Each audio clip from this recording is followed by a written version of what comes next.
All right. Official welcome to this 7th edition of the Anamine Conversations that we have been having since April, to all the panelists as well as to all the attendees who would keep joining in as well. Let me quickly introduce the panelists to everybody. We have, I'm going from my left to right, we have Anand Doraiswamy from Dabur, we have Sandeep Sharma from Domino's, we have Rishi Gupta from Huawei, Shailen Shukla from Jumbo Group, and we will be soon having Poonam as well on the call. She's slightly delayed and she represents the IMC. So welcome all of you. We have this tradition of asking one quick icebreaker question before we get started with the actual discussion, and this is going to be a free-flowing discussion, so feel free to share your views about everything that we will be discussing. So the question for today, since all of you are from Middle East, is about the oil, and what I want you to tell me in a quick yes or no is whether you think the oil will touch $40 by end of December, say December 2020. Anand? No. No? Okay. Sandeep? I also don't think so. It's going to touch again. Not even 40. Rishi, you? I don't think so. It will go to 40. Predicting everything right now is very, very difficult. But yes, from my analysis, personally, I don't feel it will touch 40. Okay. Shailen, any different answer? So I am not an oil expert, but let me tell you, I am attending 2 webinars every day. And one of the webinars I attended was, Wall Street Journal. And they have predicted actually the oil will never go to 60, but will stabilize around $40 by the end of the year. The end of the year. Yeah. And I'm not you saying that, subscribe but to they that are saying that. I don't know. I said I'm not an expert, so. Okay, yeah, it was a guess anyways. We will not be making any forecast reports on this. So thanks for the answer. So let's get started. So the way what we'll discuss is we'll discuss about the demand scenario in Middle East as it stands today, and as you see it in say short to medium term and going forward. And then we'll also discuss about the supply side challenges after that, and then we'll discuss quickly about your thoughts on the business planning as a process per se. So starting with the demand, what I want to know from you is, now Middle East obviously has behaved, as we were discussing before the webinar, in a different way in terms of the strictness of the lockdown and the things that were allowed, not allowed versus say India. From that perspective, what I want to know from you is how do you see things as we start opening up even there as well? How you see things changing? Are you seeing any permanent shift in the demand patterns of the consumers because of a result of this whole impact that we are seeing? Middle East in itself has been having a double whammy, and that's why I started with the oil. The oil was obviously causing an issue with the prices going down, and then we had this COVID. So from a consumer perspective, considering that it has a lot of migrants as well over there, including all of you being expats working there, how do you see the demand scenario shaping up henceforth? And I'll start with Sandeep, considering that you have faced the least, disruption, as you were mentioning. So let's start with your views, Sandeep. Thank you, Rishi, and very excited to be a part of this esteemed panel today. And thank you for calling me for speaking out here. I personally feel that demand pattern is going to shift, because what's happening as of now in terms of the F&B is people are shifting to more trusted brands. They're shifting to the global brands where. So up till now, there was a value proposition and there was a food proposition in terms of the taste and uniqueness of the food. That entire perception to an extent is shifting to the trust of food safety in the food. Mm-hmm. Okay, delivery is going to go a big way across the globally now. Okay, thank God by default we have been a delivery company. So Domino's is called to be a technology company who sells pizza. We are not a pizza company with a technology. We are, vice versa. So in this kind of scenario, there is a demand shift that's going to happen. And demand shift is also led to the number of players who will emerge out winner after this situation. So, there has been a lot of reports in the media that a lot of smaller players are going to shut down because they cannot sustain this 3-4 months of kind of thing. And because of that, the demand pattern is going to shift towards the global players. And the second thing what I'll say is, in a commodity side, so we normally track meats and cheese and tomato pricing as a commodity because these are 3-4 core items for us. All of them, if you see on a commodity front, has gone suddenly down from Feb onwards across the globe. And this is, I'm sure this is a shifting of the demand because the demand is going down in terms of QSR and hotels. And also on a other front, there has been plants closures across the world because either the people are not available or the raw material is not available or something like that. So this entire is shifting the entire pattern into understanding that what's going to happen. But is this downfall of these commodities going to go continuously? We don't know. It's very difficult to predict it. But I'm sure that there are huge demand pattern shift that's going to happen not in Middle East, across the world. Okay, and that will be shifted towards more of a trust on a food than anything else. Okay. All right. So continuing that discussion, since it's F&B, I'll move to Anand. And since you are also in the consumer space, a bit of consumption, bit on the personal care. So how do you see consumption patterns changing from here on? So I feel, Rishi, that the demand, the demand has changed drastically, and there is a new norm in the market, and everyone has got accustomed and used to this new norm which is in the market.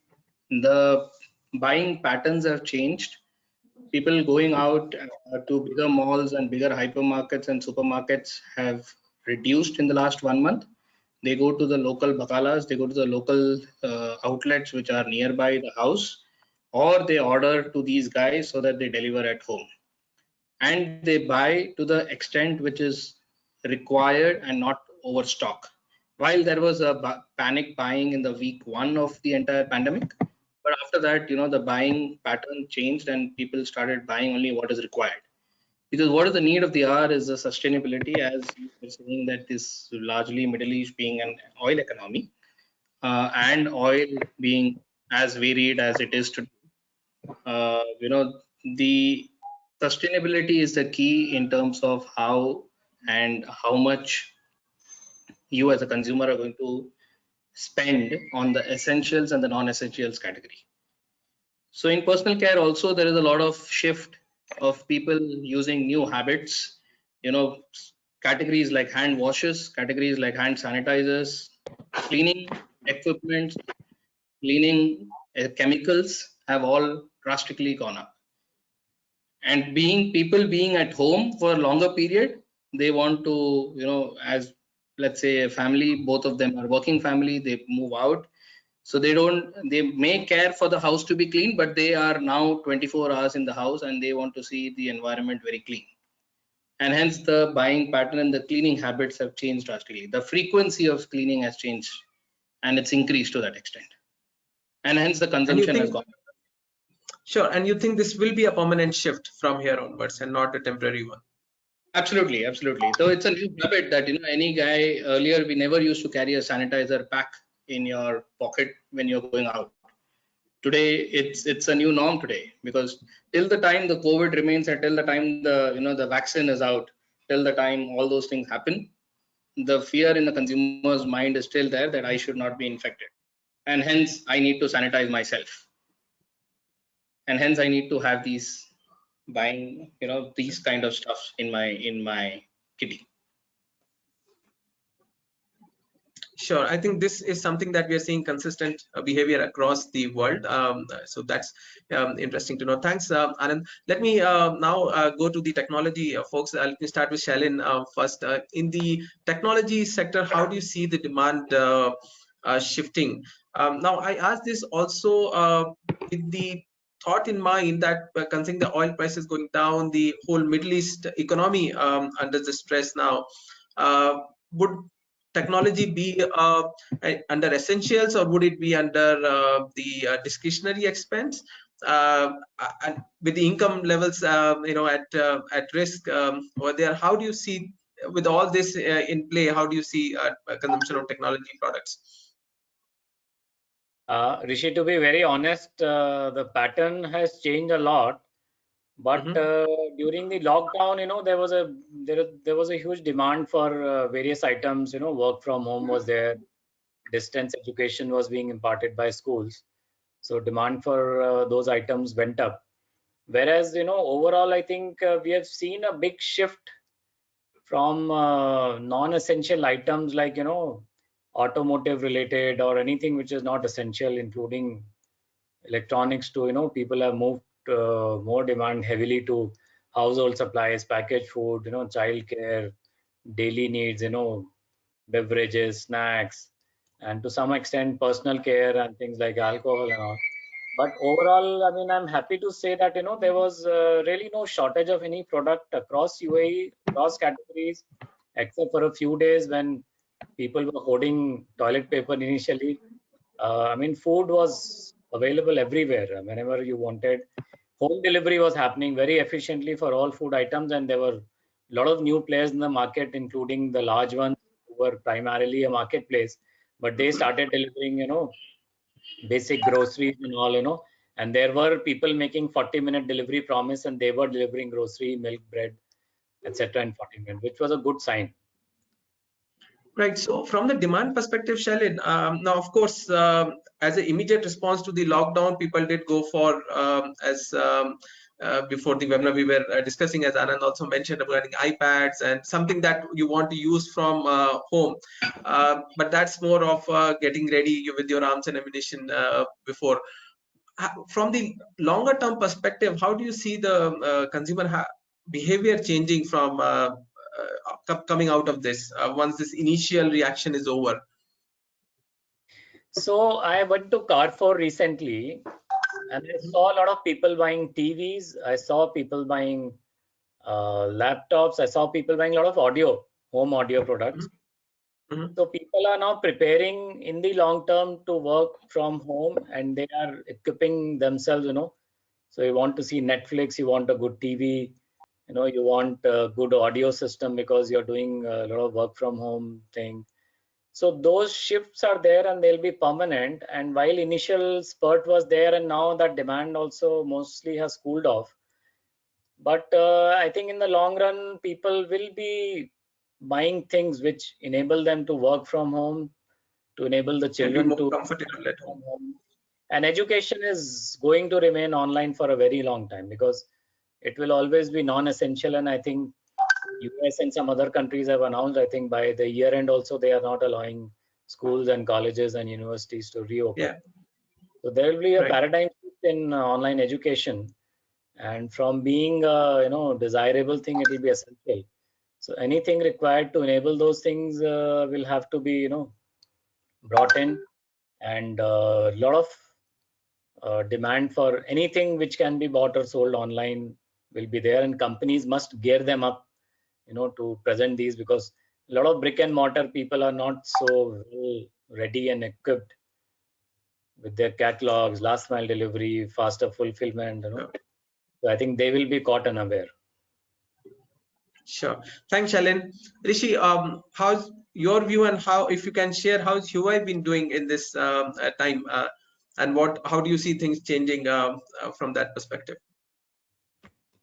So I start with that this is not a first pandemic which humanity is facing, So as far as pandemic is concerned, there's so many pandemics which came and went, and humanity was, human was very courageous to fight with them and overcome of these pandemics.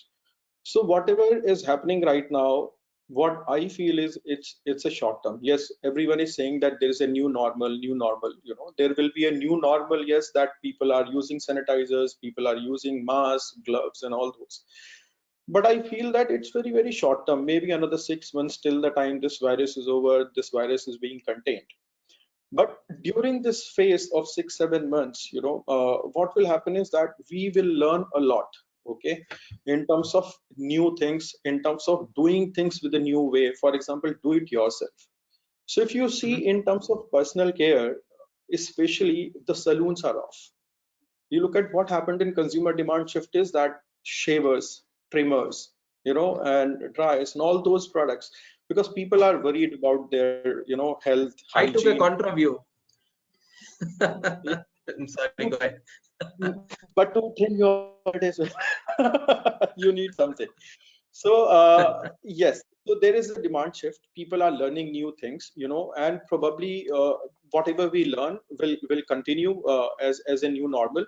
But in terms of technology, because you asked the question that technology is essential or not essential, but what I feel is technology is very, very essential. And within technology as well, a lot of shift happened from consumer demand perspective. So earlier, if you look at that, we changed our first screen from from TV to laptop to mobile phone.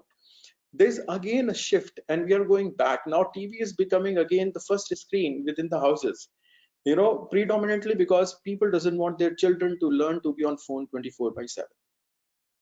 So TV is again coming back into trend. There's huge demand of TVs which came in, during this pandemic and lockdown. People are moving away from mobile phones and using larger screens as well. So you see that tablet and laptop also started surging. Though mobile phone can fulfill that need, but it's very, very difficult to use mobile phone for a long time. But from communication point of view, still mobile phone is a first choice. But what will happen is more affordable products, because people see the business of essential comes before the business of wants, right? So the essential technology consumer will prefer, which is affordable, but not luxurious. This will happen from technology perspective. But yes, in terms of personal care or hygiene, you will see a lot of consumer demand shifting to personal care electronics, which will come into picture, which will come into play. So people will try to refrain not to go to even saloons after some time, even the pandemic is over. So from consumer demand perspective, there's a lot of demand for do-it-yourself products. For example, washing machine, right? So people doesn't prefer to send their clothes to laundry, right? So washing machine, dishwashers, consumer durables, basically, you will try to do everything at home. So you need all those equipments which will make your life easy, right? So you will see that demand which is coming in. So earlier, if someone was not using an appliances for a particular need, because they were dependent on some service provider, they will try to do it at their home. Okay. Sure. Yeah.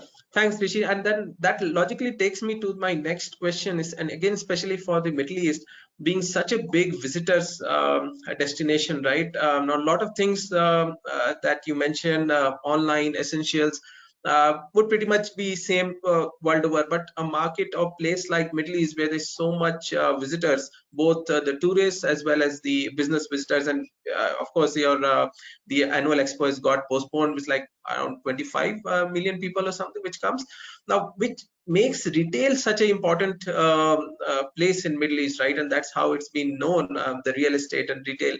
Obviously, for the visitors, that still remains the attraction from the company's perspective as well as the buyers. How are companies going to tackle that situation? They are your big customers and spenders, right? So apart from the residents, those who come in and go and rely so much on the retail destination, whether it's the airport or it's the malls, what is the strategy to get them back into the stores, and make them still part of that revenue, which is, I guess, pretty considerable for all companies, at least around 20% or so, I would believe, over there in Middle East. So what's the strategy there? Let me start with Sandeep again, since he's been waiting. Yeah, Sandeep, how do you, apart from the deliveries, is there a plan to get back the customers to restaurants? So, normally in case of Domino's, we are not a dine-in outlet at all. Okay. We normally don't have a crockery, cutlery. We don't have any such kind of thing. So you remain inside the outlet, or you carry out, or you take delivery, you eat in a box. Okay. Right. So seeing the situation, I'm coming to the same point that, the food business is becoming a business of trust. So how the visitors, so we were a part of Expo 2020, but anyway, it's going to happen next year. So definitely the entire thing will change into next year. And it's good that is happening next year, because there will be really ready for it, and it was too short a time in terms of this pandemic getting over and by the time Expo comes in. So that's a good decision they have taken. But of late, if you're talking of business visitors, I'm sure it's going to start, but it will start a bit later now, after July or something. And the only thing will be that only if it is very, very crucial, the business the business visits will happen. Rather, more of a people will try to work on a virtual case in terms of the meeting, because people have understood that it can work. And the second thing is the cost of your airlines is going to go up, which is definitely going to restrict the business visit later on. We have a lot of things where the visitors come as a tourist, and they also you know since the Domino's name is known to everyone, they are always to eat Domino's. That is going to happen after the tourism starts, which I don't think so is going to start before August, September, or October. Anyway, in Middle East, the season of tourism starts in October. So by that time, that thing is going to come back. But since we have been a global trusted brand, like I'm not talking of Domino's, I'm talking of any of the global brands, they are not going to get hit. If the people will be there, they will eat. Okay, so I think your point is pretty emphatic there that the trust will play a big role, and people would go to more trusted places in the scenario.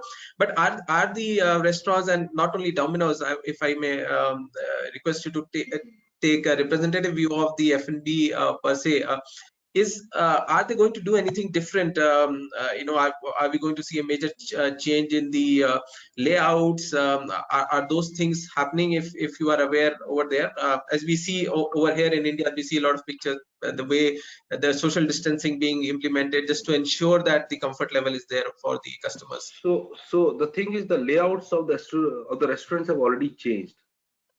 So one good part about UAE is the execution of any kind of new authorized rules or policies coming from the government. The execution is really fast. First thing is, our overall UAE is much smaller, but the direction from the government and the policies are pretty clear to the people. Okay, and they also know that if they don't do it, then what can happen. So layout of the restaurants and everything has already changed. So Okay. when they started opening up, everything changed in terms of your 30-40% kind of occupancy.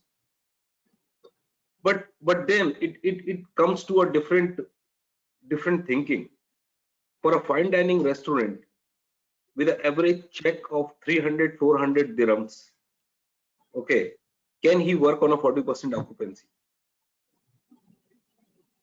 Okay, That's a good point. because your rent to revenue ratios is always one of the most crucial factor in F&B retail, and I'm sure in any other retails. So will it is going to go? Are your rents going to get 50% cheaper? I don't think so. So we hear that the government there has allowed for 20% refund of the rents, at least in the malls and stuff. So there is some kind of support coming in from the at least in the Abu Dhabi, as I was reading. So we'll probably see some kind of a local government support there. Thanks, Yeah. Sandeep. Thanks for your views. I believe Poonam has joined. Poonam, can you hear me? Poonam? Okay. Sheetal mentioned that she joined probably. Anyways, let's continue. Anand, what's your views? How would the people go back to the grocery stores, malls? How would those things change? And Sandeep brought in very important point of sustainability in terms of cost as well.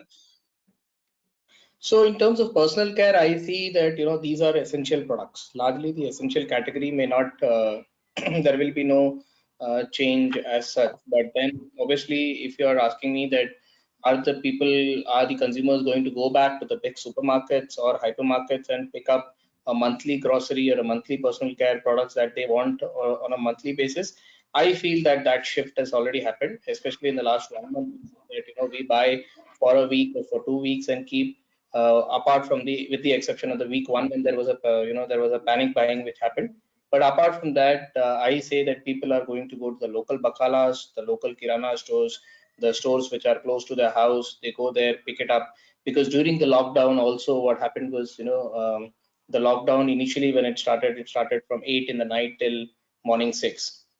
Then there was one period when it was a 24-hour lockdown. Then after that, government eased it further, and now the lockdown is almost, it's with a 30% capacity on a daily basis. During the day, people can move around, and during the night, obviously, you are restricted to move. So, so people are going back to the grocery stores, and the buying pattern remains. The new norm remains in the market, at least in the personal care sector.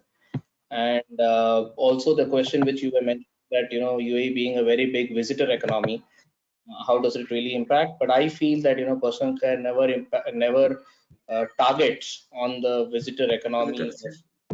It's largely, if you see the advertisements that all the personal care companies play, they are in the Arabic world, they are in the Arab versions. So they are for the people who are the residents of each country, not only in UAE, but it's for the entire Middle East region.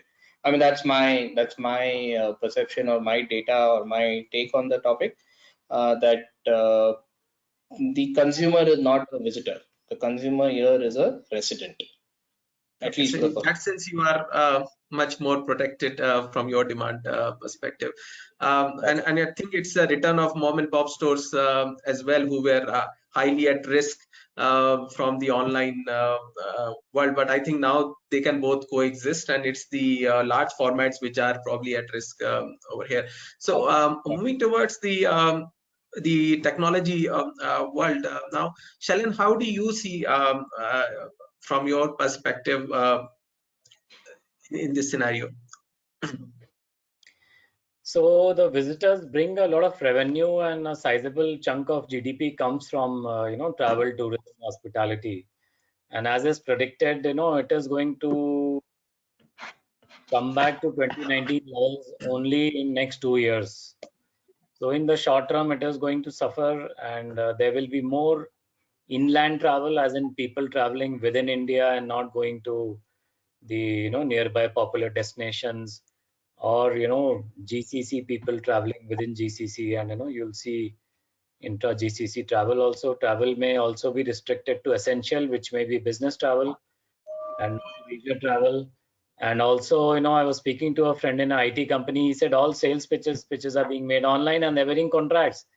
And the sales cost for these companies used to be like 30-40% of their overheads, which is pretty sizable. So probably they will also move to a normal of making pitches online, and customers don't want them to come in any way. So I think that will But change. from the retail perspective, Shailen, you think the companies which have stores, right, large format stores, would there be a rationalization now because a lot of demand moving towards online, or probably local stores? Would there be a say a smaller size or a closure of stores? Would we witness that in terms of location POC rationalization? Is there a possibility? So as I told you, I was in Carrefour and I was not allowed to enter. There was so much rush. So habits But in don't a longer term, change easily. People will forget the pandemic. They will wear a mask. They will, you carry sanitizer, but they will move on with their life. And I'm already seeing a lot of people wanting to come to office. They are coming to office, and there are more people than allowed. And so it's very difficult to predict, because for pure play market place players, yes, there will be a quantum shift. But for others, I don't think suddenly their brick and mortar is 90-95%, and e-commerce is 5%. Suddenly that 5% is not going to become 50%. So that shift will be gradual shift, but it will be there. Definitely it will be there. And so people, for here, there are huge number of malls, and people like to go out. Families like to visit on weekend. They like to go to cinemas. Mall of Emirates, the Vox has opened a drive-in cinema now. So, these slight tweaks will be there. Yeah, slight tweaks will be there. And I remember when I was in Reliance in Ahmedabad, there used to be a drive-in cinema, which after some 10-15 years shut down because of, people the not going there. multiplexes. Yeah, so I think it'll be a revival of the drive-in cinemas, and how they will manage the speakers through radio or in-house audio or some kind of plug-in connection. But I think people will move on, and there will be a shift, but not life-changing shift, from physical to online. This is my opinion. Okay. But And do you see lack of tourism income will definitely affect a lot of sectors, because there are sectors where sizable incomes come from tourists who come and they buy. right? Yeah. So, and especially in Middle East, that's a big contributor. And do you see also any different behavior in the larger region like MENA or Africa, as which you guys mostly manage from there? Do you see any different patterns in that part of the world versus what you see in UAE emerging out of this? So the consumer behavior across GCC is very similar across countries like Jordan, Egypt, but definitely things are moving online. And Africa, there is a revolution actually happening right now while as we Okay. speak, e-commerce, even before the pandemic came. So I think Africa, countries like India, their e-commerce is so huge. It's so huge. So I think that growth will continue, and this will give a fillip to that growth. So definitely a few notches above than what was expected. Okay, so probably some good news there. And while you were talking, I observed Rishi agreeing to a lot of it. I think so. We will probably hear an echoing view there. So Rishi, yeah, go ahead. Thanks, Shailen, for your views. Yes, Rishi. How do So I you think see? most of the things, yes, what Shalin said is absolutely right, and I think in technology industry, everyone is witnessing the same. There are two things in terms of channel shift in terms of consumer behavior, where we are talking about online versus mortar and brick stores. There are two kind of consumer demands in technology as well. One is price sensitive demand, and second is time sensitive demand.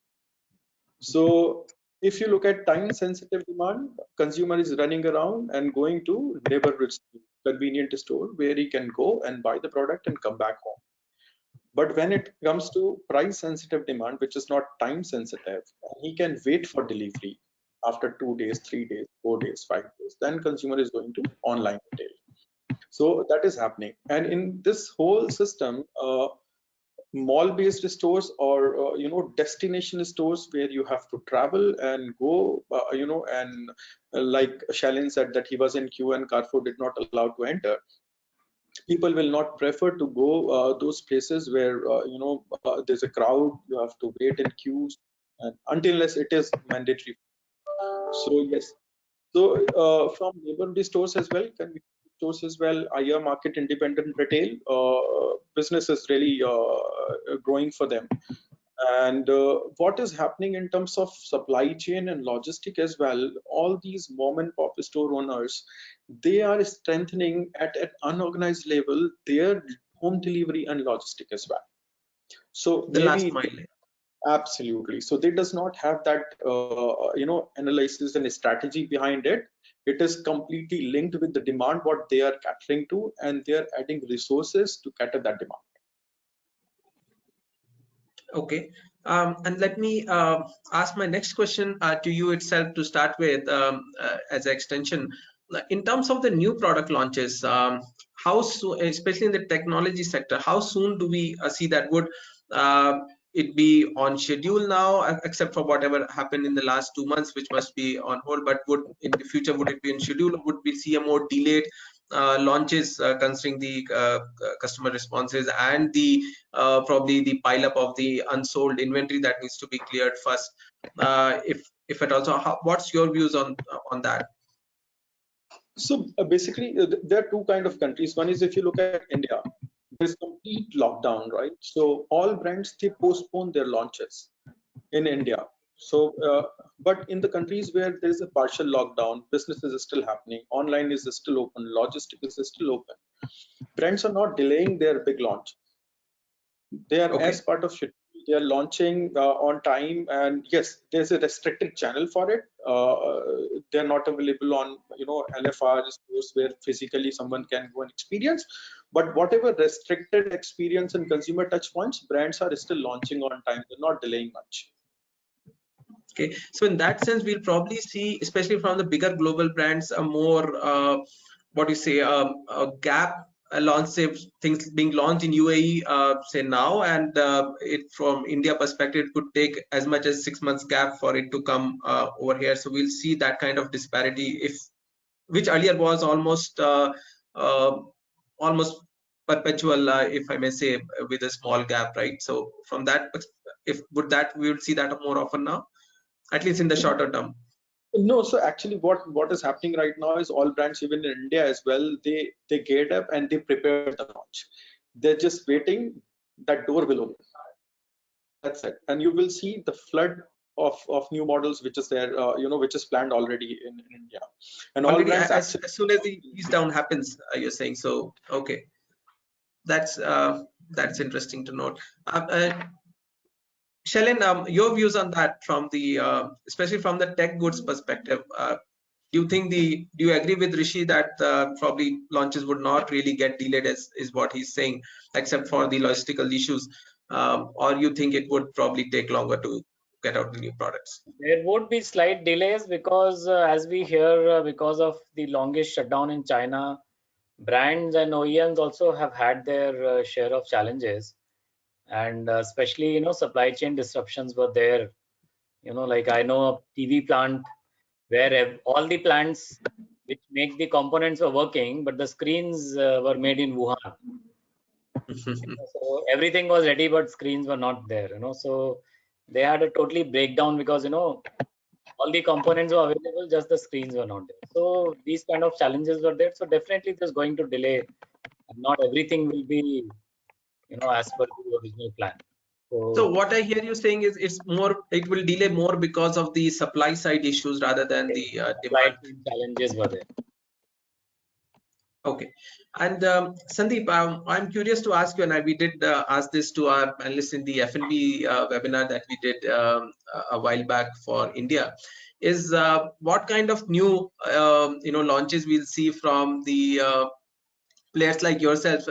Would it be more focused on the health and hygiene and market as such in general? I mean, beyond Domino's, so would we see more advertisements focusing on the health and the immunity development and things like that in F&B, capitalizing on the general mood of the people?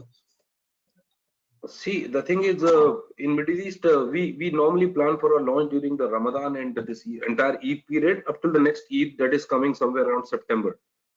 Hmm. So I think so that launch is gone. Okay. You missed that, So yeah. we have the line of the launch, but we have missed the period for sure. So definitely there will be launches that will start happening on the second Eid, because the thing is, when we launch something, we don't launch only in UAE. We launch across at least our 10 markets, 11 markets, whatever we can do in a period of a month.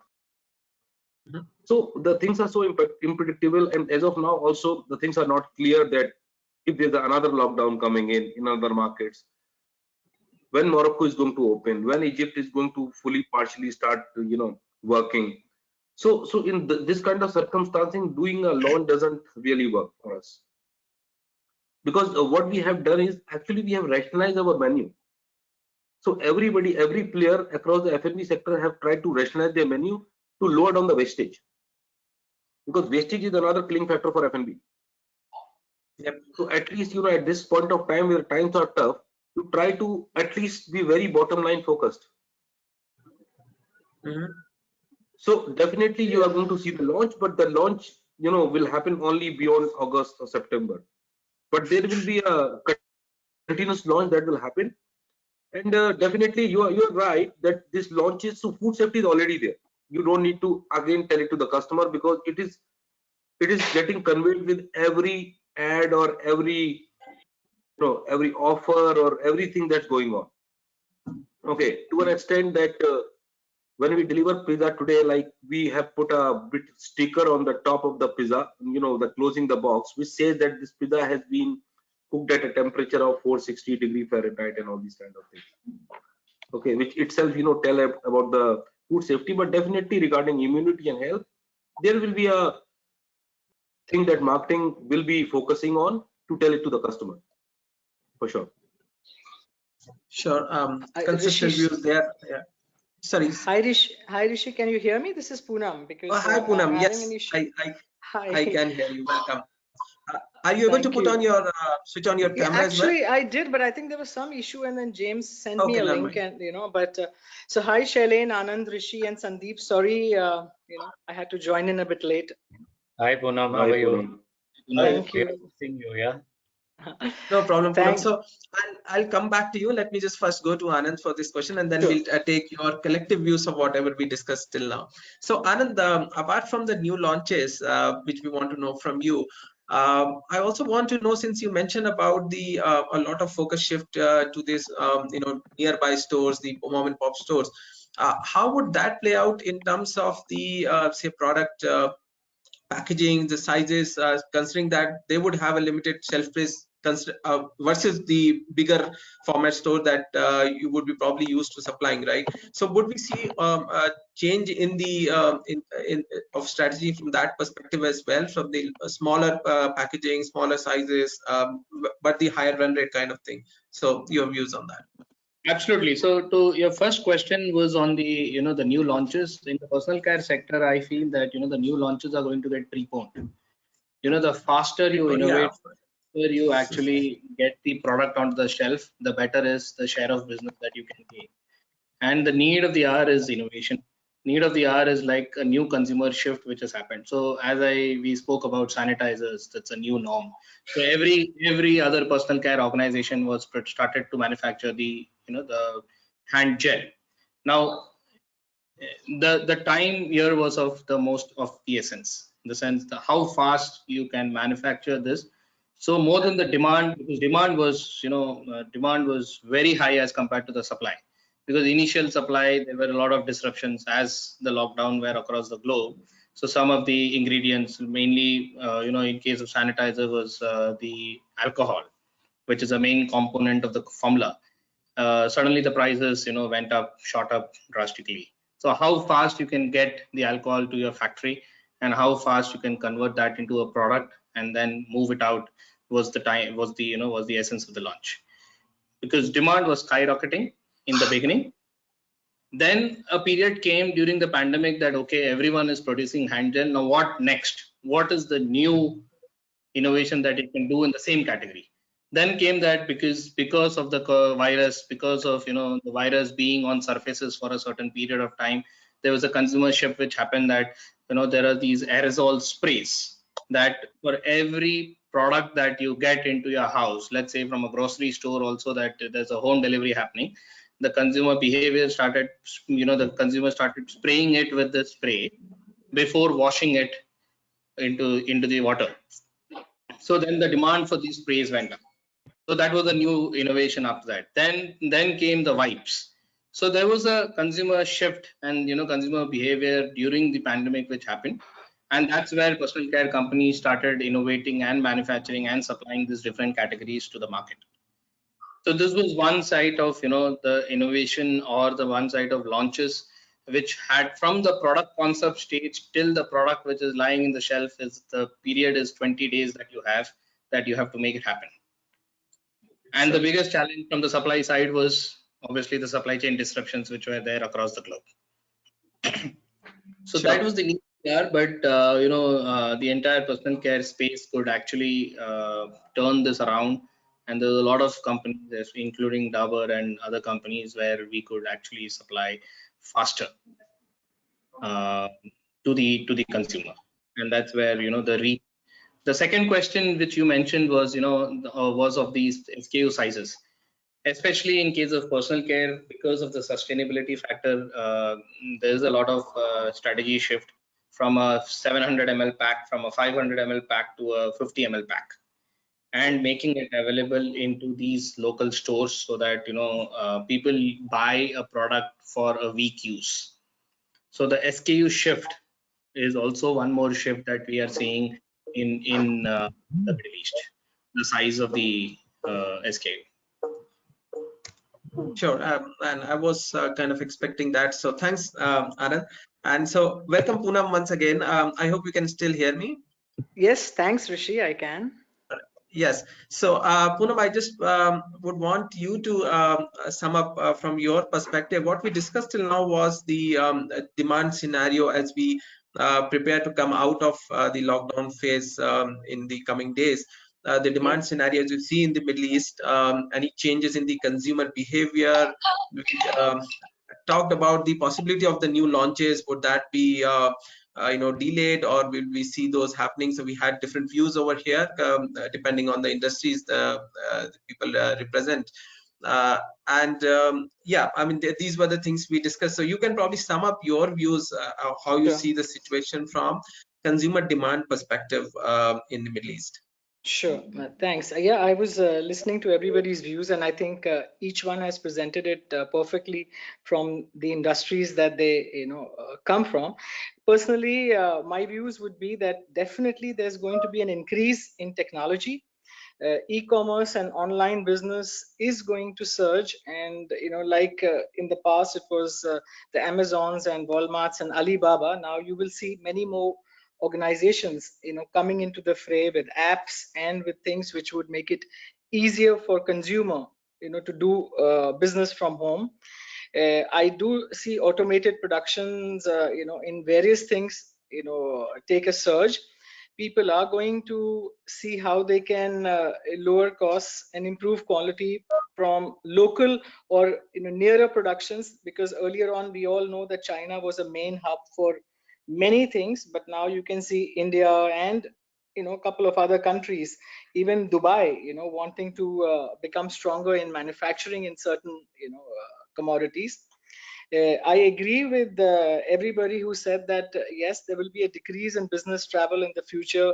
Video conferencing and webinars will be the thing, regardless of the virus situation, coming in control. But this is going to increase.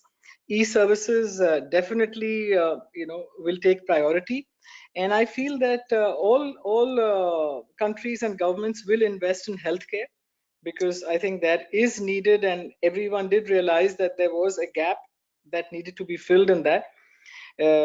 I look at environmental impact, which has been very positive.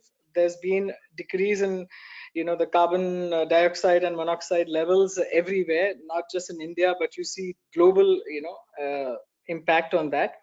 As far as education is concerned, I think homeschooling will become a norm, or at least there will be a sizable amount of students who will prefer to take that route, provided of course the costs are mitigated from going actually to a premises, or I mean studying from home. The same will happen in certain offices and certain features where in US, because I've worked there for many years, I've seen that there is always a percentage that can just work from home. I think that will also come in various countries, because though I know that now we are stuck at home with no choice, but tomorrow, even when there is a choice, people will be able to work from home. In supply chain, I agree with, I think Rishi had mentioned that there are two kind of consumers. One who want a thing, time is essence, so they will go to something which is closer and accessible. And for the other things, technology will have to be intensified to ensure that you can get your product on time. I think demand planning will become a very strong part of every organization, where artificial intelligence will be used. So I was going to take the views on that as well later. Sorry. Sure. Okay, so I mean, I'm just saying, in sum up, I think technology and e-commerce and online is definitely going to have a very strong role to play in every organization in the future. Sure. So I won't steal your thunder. Sorry. No, I was just going to come back, but I would in fact continue with you, Poonam, and since you have such a strong experience in logistics industry as well. Now moving to the supply side of the discussion, how do you see that changing with the whole talk? And I think every country is now kind of closing in with all this local self-reliance, and we saw Prime Minister of India 2 days back talking about self-reliance. I think everybody's going from that way, and considering that the Middle East is so heavily dependent on the sourcing from outside, almost for large amount of goods. How do you see that changing, and what are some of the innovations that the companies are already doing or would be doing from that perspective? We saw some very interesting thoughts from India in the webinar that we did from here. Any insights on that from you, Poonam? Sure. On, I think UAE, yes, you're right. I mean, predominantly there was a lot of imports on, because manufacturing was not, the norm here. But that's exactly why I think the government, is keen on 2020, is because we want to attract companies to set up bases here for manufacturing to become a bit more stronger. I mean, even, you will be surprised, but agriculture, which everyone knows that, I mean, the Middle East is a desert, but there is so much of agriculture or local produce happening that when we go to now supermarkets, you can see a lot of vegetables and fruits that are grown locally, that are being, sold. So I won't be surprised, because I know one thing is that I've lived in the Middle East now for over 2.5 decades. And I can tell you one thing that, especially for UAE, that the government is very, very keen to be self-reliant. They are extremely ahead in technology and AI, which you will be talking about later. But we can see so many firsts in everything in Dubai. So I know, because I've been working with certain government organizations, that manufacturing is going to be the focus. And I think after a post 2020, you will notice a lot of new companies set up manufacturing bases over here. Okay, interesting. Sandeep, your views? Thanks, Poonam. Welcome. Oh, we lost your voice, Sandeep. No, it's okay. Yeah, sorry. Yeah. I agree to Poonam, because Middle East, especially the UAE, has been always first in everything. But then, when you come to the food manufacturing, uh, it is linked to the raw material availability at that part of the world. Yes. So you have to understand whether bringing in the raw material here and then putting it into a final product is more economical and justified, compared to turning that raw material into a product and then bringing it here. So that decision has to be made. Government is trying a lot of efforts to create an infrastructure, and they are trying to give a lot of subsidies, loans to create an industrial kind of thing into UAE.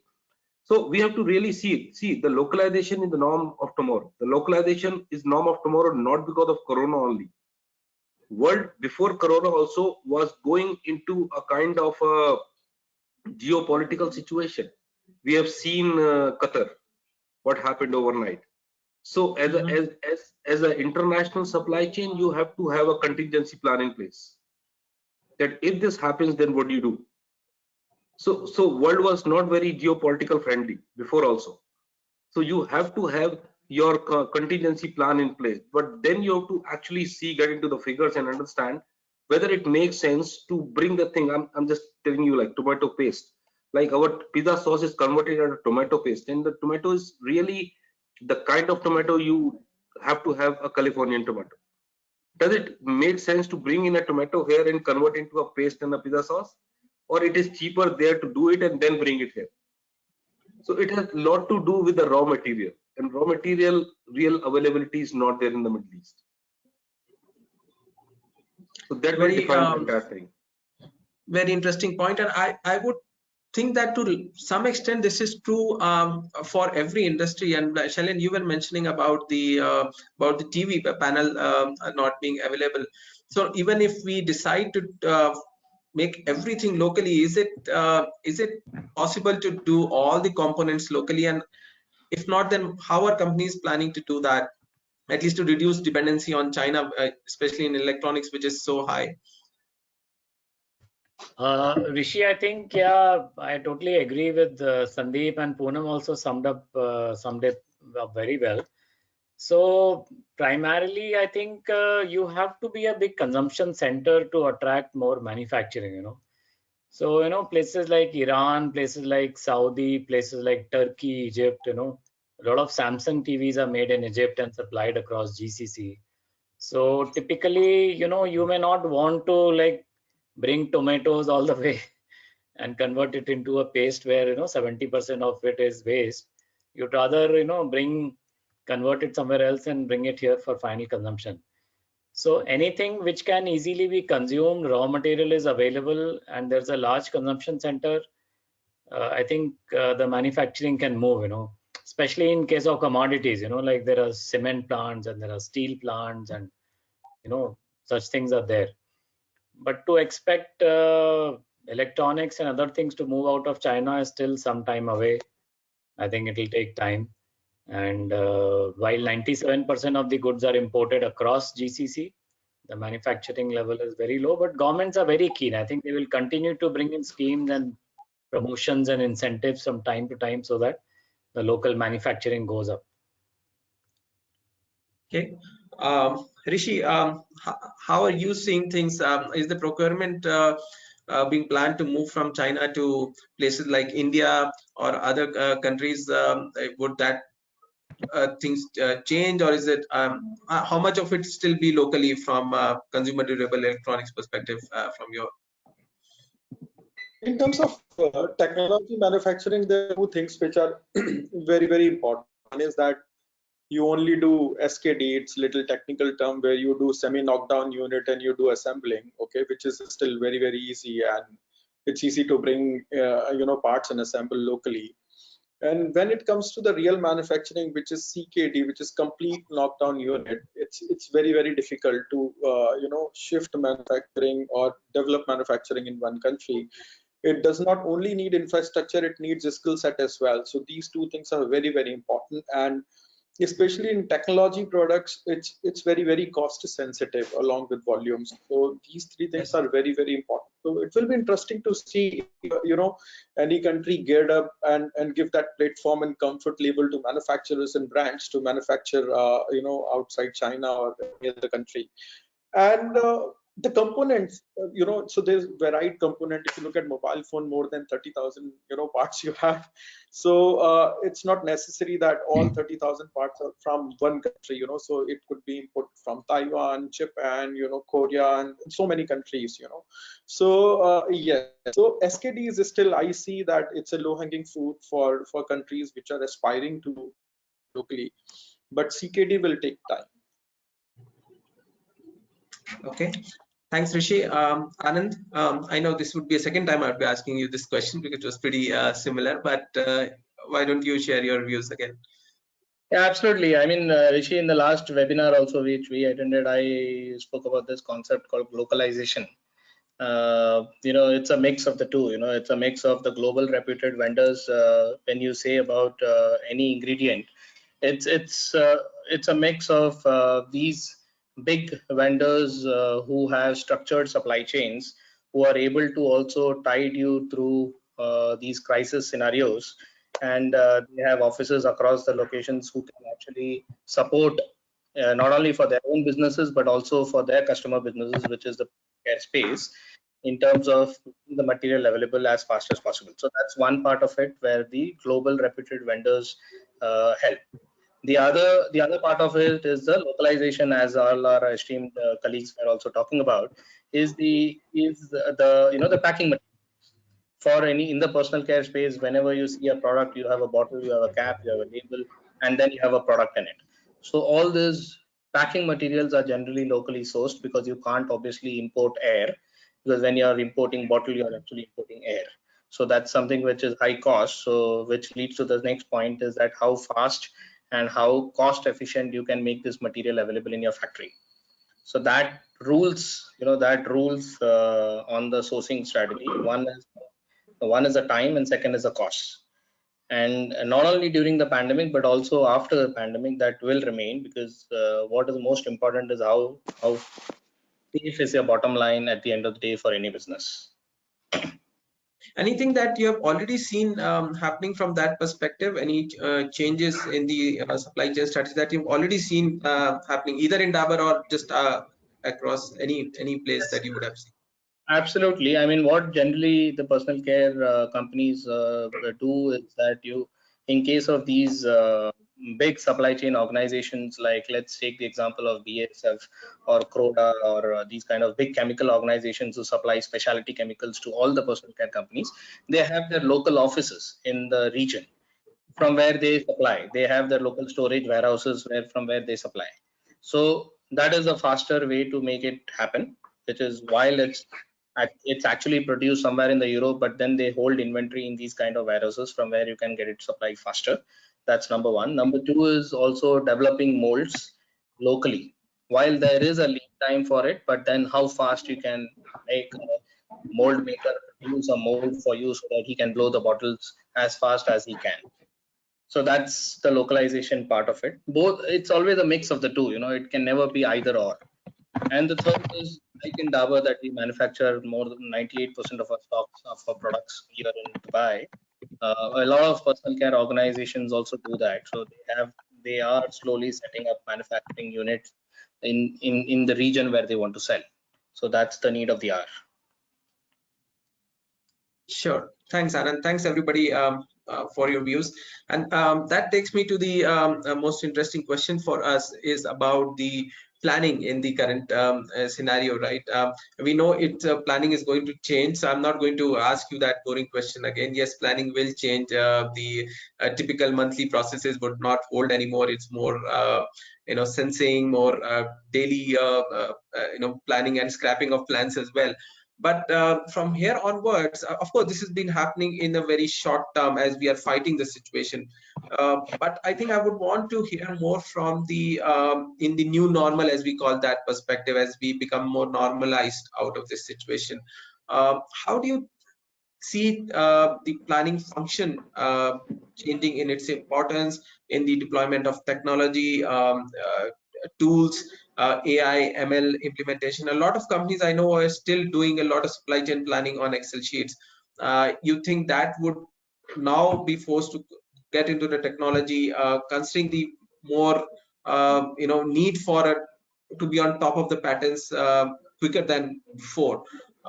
So from that perspective, how do you see things? Let me start with Poonam. Yes, this is one of my favorite topics, Rishi. And I mean, I work with a Mind lot you. of companies. I work with a lot of organizations today, and this is one of the futuristic, investments that everyone is making, because I feel that yes, currently there is a lot of companies that are still dependent on manual intervention and Excel sheets. But I think artificial intelligence is the way forward. And I know that a lot of companies now are investing in, AI, and companies that have apps or, softwares related to AI, so that it can smarten the process, so that it can eliminate errors, and so that you can get a bit more of a competitive advantage. Because it's not, most of the Excel sheets, as you mentioned, or most of the data that initially was used was more about what was inherent available within the company. But now what you need is also what is happening externally, so that you can have an edge over your competition. So I mean, I'm not a pro on the food and the electronics, where I will leave these stalwarts to say what they feel. But when I see in logistics and supply chain from the companies that I'm consulting or working with, I think they all feel that having market information or having information from AI gives them a very strong tool to eliminate errors, to have more accurate projections, and thereby have just in time inventory. And also uh, I would say that be poised for a better growth without I've seen many organizations sometimes lose business because the material didn't arrive in time and the competitor got that. So AI will play a very, very important role. And I must say that there are not too many companies today who have invested in it already. But I'm sure after you hear everybody, Anna Mind can also say how they can help in this process to organizations. Sure. Sure. I think you mentioned on the important aspect of availability. What I also heard a lot of panelists say that the customer loyalties will be at risk going forward, because people would probably pick up whatever is available, considering if they treat the two brands on an equal footing. So the planning and the availability of the products would play a key role in the sales conversion quickly, possibly going forward. But thanks, Poonam. Shailen, what's your views on the planning function, and how do you see that gaining importance or changing in the organizations? I think planning will have to be more agile, rather than doing a quarterly, forecast and all. I think we'll have to be more agile, and so typically there's a sprint strategy, so probably on a weekly basis or daily basis, keep sizing and prioritizing the uh, revenue plans and the demand plans, and then basis whatever AI or Excel tools you have, project demand, which is the P, and then revamp your marketing plans and demand plan according to that. Then the I is invigorate e-commerce, because e-commerce is going to play a big role in the overall scenario. And then N is for navigate for price, promotions, and category adjustments, because for big players like P&G or Unilever or Colgate, who have probably thousands of products, or even Dabur for that matter. And the final is T, team up with the market, dealers, your last mile salesman, who can plug in so much of data to you, and probably using AI, analyze. And so you have to be overall very agile in, finally doing the demand planning. It's going to be a tough job, not easy, Anand. Absolutely. So another parameter added by Shailen is the agile planning. Sandeep, your views? Rishi, normally in a QSR and F&B scenario, the planning, as Shailen said, is very agile for sure, as of now also, because our Right. planning can change on a weekly basis. Our planning has got linked with seasonality, climate, consumer, festival, lot of things. Okay, so it can change on a weekly basis, which has been a norm, but we are a bit less complicated because number of SKUs are not that high. And so that way, but we already we don't work on a bit as of now the AI, but we have a bit of a business intelligence tool, and we have ERP which talk to each other to actually give us the forecast based on the current trend. Now tomorrow you launch a new SKU and that SKU takes 10% of your sale, your entire planning will go for a toss. So basically, but as of now, we are in decentralizing planning in all the 10 markets, because all 10 markets are different. In Arabic world also, there is a difference between SKU mix of UAE versus SKU mix of Saudi. Right. And from the considering that you would have also, like you were mentioning, the import dependencies and the disruption in the supply chain, which may still continue for some more time. From that perspective, how would you manage the the plans and ensure that there is the availability, and considering that, as you said, yours is more rigorous any which ways. How are you managing the supply side disruptions? So it's really interesting thing that since we were in 70-80% of our product were imported products from a different core vendors or approved vendors across globally, we always work on a three months rotating inventory. This time saved us, because we were always having a 3 months cover at any point of time. So we were not having any immediate disruption, and by the time the revised orders was coming in, everything started opening. So this was a blessing in disguise this time.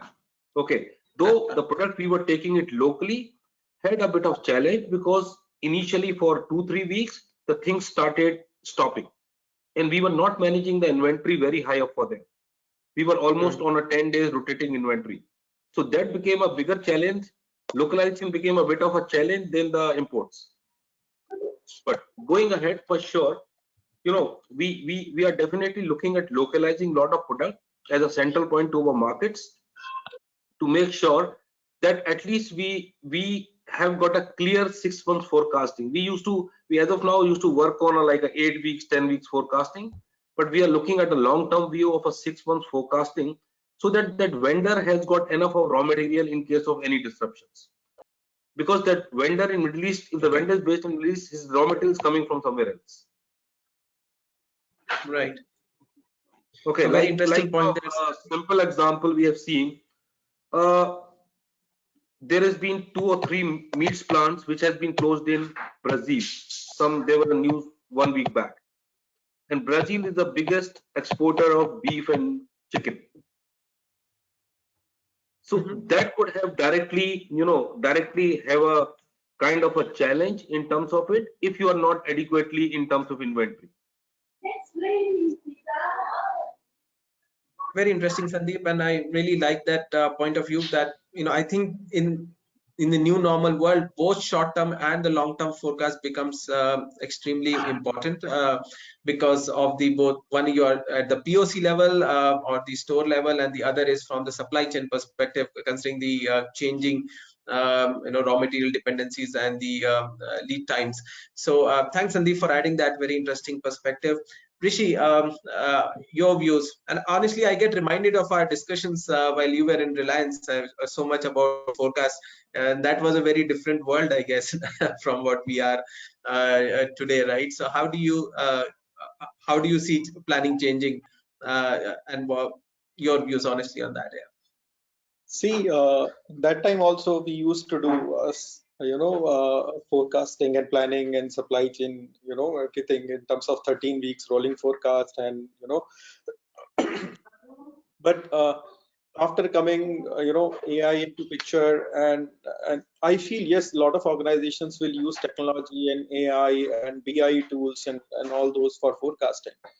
But the most important thing which we have to keep in mind is artificial intelligence is artificial. It will only learn what we teach it.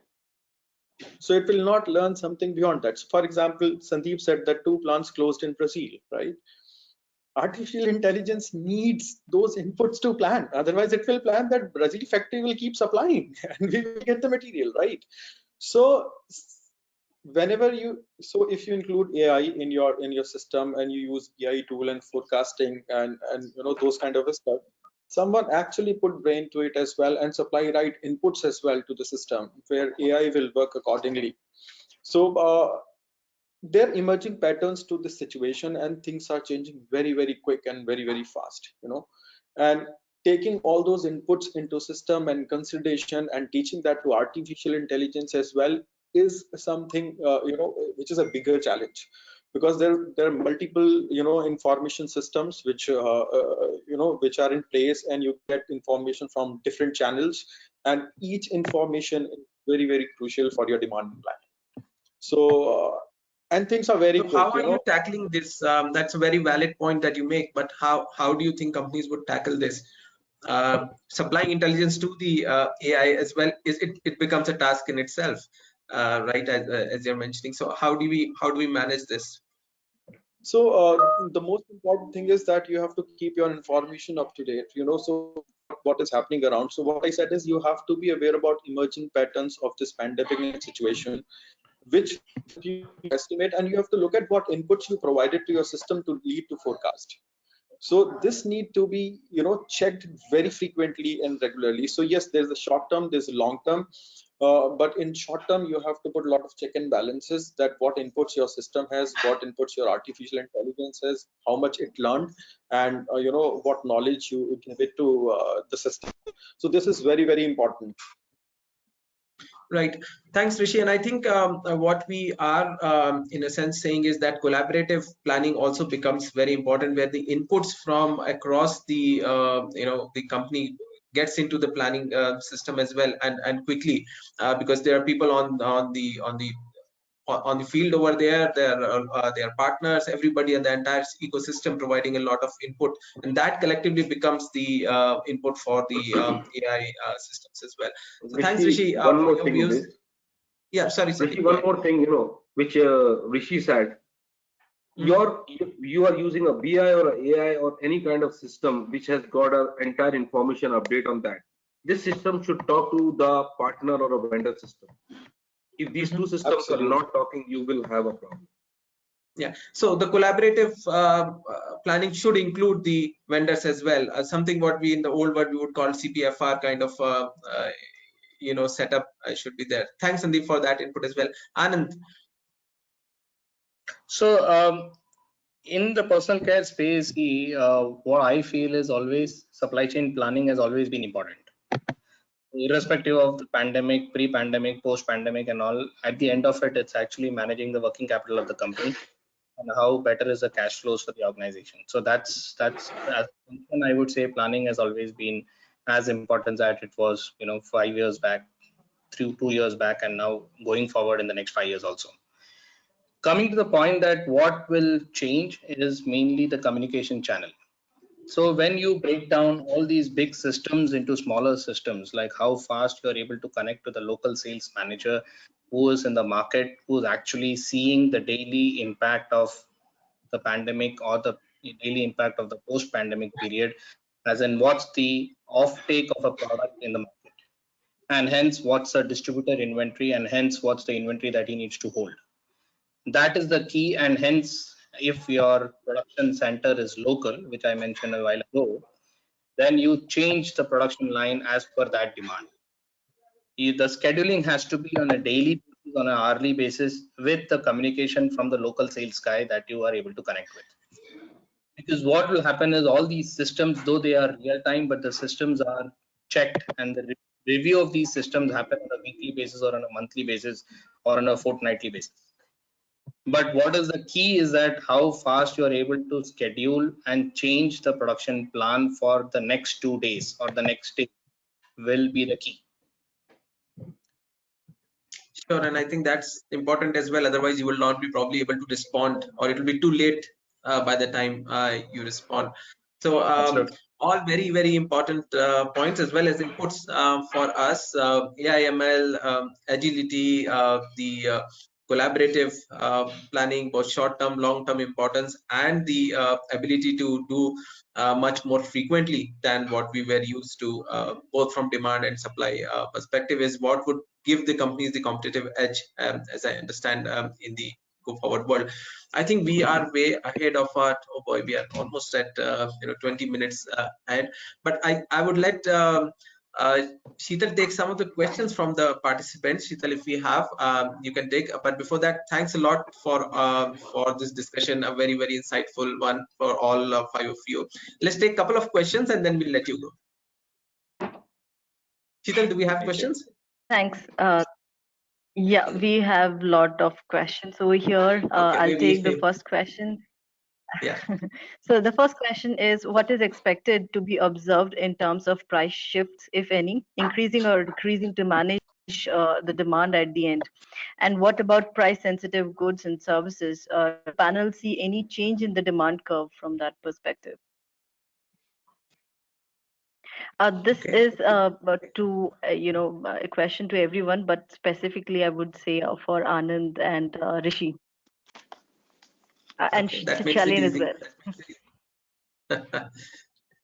So I would Anand, Anand, that there is, as during the discussion also we mentioned that there are 2 types of consumer. One is price sensitive consumer and second is time sensitive consumer. So it's a mix of the two is what. So what is more important to the consumer for that particular buying which he is actually doing? Is it the time that he wants the product in next 2 hours? Then he's ready to pay the price, even after the pandemic period is over. If he is looking at a product which is okay and he's fine after 5 days delivery or after 10 days delivery, then it's still okay to go for products or for brands which is getting delivered in the 5 to 10 day period. Secondly, as one of the panelists were also talking about the brand loyalty, which is going to get shifted. As long as the product is available, that's more important, and the product function is largely the same as against the brand that he or she was probably buying in the past. So if it's a shampoo and the shampoo is being bought at, let's say, 15 dirhams a bottle, and if he's getting a shampoo at 10 dirham a bottle, as long as the shampoo is a shampoo, he will pick it up. Sure. Rishi or Shalin, anything to add? What I will add is that the price prices will vary from essentials to non-essentials, and typically we have seen that a 10 dirham box of mask and sanitizer selling for 90 dirhams.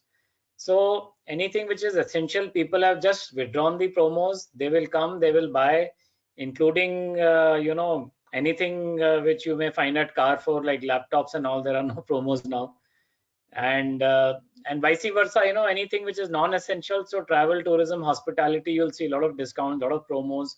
So anything which people will find hard to push, hard to sell, will see a lot of price discounts and promos. And anything which is essential may actually, people may hike prices and withdraw all kind of promos. Sure. Sheetal, next question, maybe. Yeah, so the next question, although we have discussed a couple of questions in our panel discussion as well, so I'll just take a slightly different question over here. So, does the pandemic situation affect the supply chain? Because in the near future, we are going to see a big recession that will hit the market. So, altogether, does it hit the supply chain industry as well? I think this would be uh, Poonam. I think you can possibly take this question, but Sure. yeah, your inputs are welcome. So, I think supply chain definitely is going to be impacted, but for the good, because any business or trading, supply chain is one of the key, functions. And I think in supply chain, I wanted to actually mention. I know Rishi mentioned that AI is only as much as you feed it, and I would little beg to differ, because in supply chain and planning, artificial intelligence is going to play a very big role, because now you have super intelligence where you don't tell them what to do, they tell you what to do. So, the supply chains of the future, which are going to be, run by AI, and I'm talking of the ideal scenarios, which is not existing today, is not something that you will dictate. It will dictate and tell you. So if tomorrow your Brazilian, product is not available, the AI will tell you where you can source it from, at what price and quality comparable to what you have today.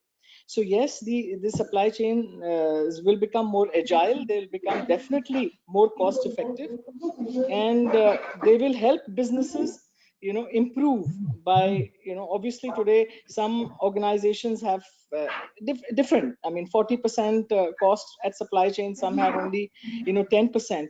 But I think with the changes that we are seeing, and the digitization and automation and AI, there will definitely be a remarked improvement. So I am very confident that it will play a very important role, and it will play a very knowledgeable role. I think we're having some disturbance from somebody's mics. I can hear a lot of kids in the background. Yeah. Right. Thanks, Poonam, for that. Yeah, so I'll just take the last question. I think so. It is to Anand, and I would say to Sandeep as well. Won't the inventory carrying cost be high if we carry 90 days of stock cover, especially for food items? There will be risk of expiry as well, just in case if the sales target is not met. Any change in sales decline will increase warehouse stocks, and it will take at least say X days for next correction. Till then, we will have risk of non-quality cost as well. Should we carry extra stock cover days just as contingency plan to tackle these kind of situations? Long question, but Sandeep, you are already managing that situation, so probably easy to answer. So, yes, you are very correct. When your shelf lives are really very low, like you're talking of 2 months, 1 month shelf life products. But when you are really talking of a 12-month shelf life of a product, which is normally a case, at that time it is a bit, you have got some time to adjust your forecast, because demands are not drastically, it will not drastically go down till the market closure happens. Like it has happened to us in the case of Kuwait yesterday, before yesterday. Now everything is closed down. Morocco, Jordan, like everything closed down suddenly, and there's no chance of next 1 month or 1.5 months opening. That's where the problem happens.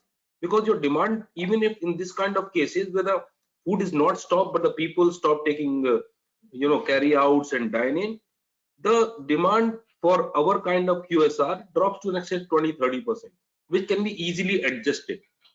But yes, the second question regarding carry on inventory cost, again, I'm coming to the same pizza sauce kind of, answer, where you are bringing a raw material from California into this country and keeping it in a warehousing and then changing it, multiplying it into a final product when necessary, compared to keeping it there in California and multiplying and taking it in a short way from the Californian vendors. So that is a kind of thing which has to be based on the situations. But yes, if you roll over the inventory faster in the food industry, always better for you. Sure. Thanks, Sandeep. Anand, anything to add from you? Just one more point, that the interest cost in the Middle East is very less. So it's always better to have the inventory as compared to, lose the sale, So it's always better. You're not blocking inventory as such. It's always, and if you're making a profit of X percentage, it's better to make that profit rather than, saving that small percentage of interest. Sure. And absolutely. I think supply chain position should be changed to a deputy CEO position now, with the rising importance. And we're already thinking like one in terms of profitability and stuff. So we are no more cost centers, right? So thanks a lot. With that, we will close. I know there's a lot to discuss. This 1 hour, even 1 hour, 30 minutes is not enough to discuss on this topic, but very, very good insights, a lot of learning for us as well. So thanks for joining in. Thanks for your views. And we'll probably be, we'll see you soon again, if I can say that, probably in the virtual world, if not physical, right? Thanks, Poonam, and thanks all of you on board, and thanks to all the participants as well. Thank you. Thank you, everyone. It was a great discussion. Yeah, really enjoyed. Yeah, same here. Thank you so much. Thank you. Yep. Bye-bye. Bye. Thanks. Bye.